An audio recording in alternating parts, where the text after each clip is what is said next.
सेवा ज्येष्ठतेनुसार पदोन्नतीला पात्र असलेल्या मागासवर्गीय अधिकारी कर्मचाऱ्यांसाठी आनंदाची बातमी आहे। सेवा ज्येष्ठतेनुसार पदोन्नतीला पात्र असलेल्या मागासवर्गीय अधिकारी आणि कर्मचाऱ्यांच्या पदोन्नतीचा मार्ग मोकळा झालाय। ही पदोन्नती 2017 पासून थांबवण्यात आली होती, परंतु आता उपमुख्यमंत्र्यांच्या अध्यक्षतेखाली झालेल्या मंत्रिगट उपसमितीच्या बैठकीत पदोन्नती द्यायचा निर्णय घेण्यात आलाय।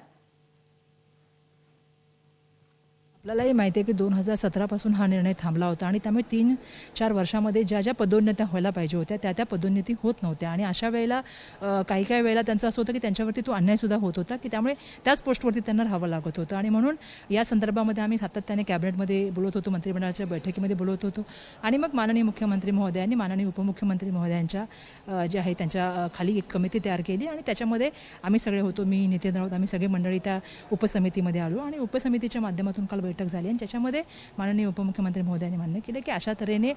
जे आहेत ज्यांची ऑलरेडी पदोन्नतीमध्ये ज्यांचं आरक्षण आहे, कारण आपल्याकडे 50% पोस्ट डायरेक्ट भरल्या जातात, 50% पोस्ट पदोन्नतीच्या माध्यमातून होतात आणि ज्या 2017 पासून थांबलेल्या आहेत त्या संदर्भामध्ये आपण सकारात्मक विचार करतो।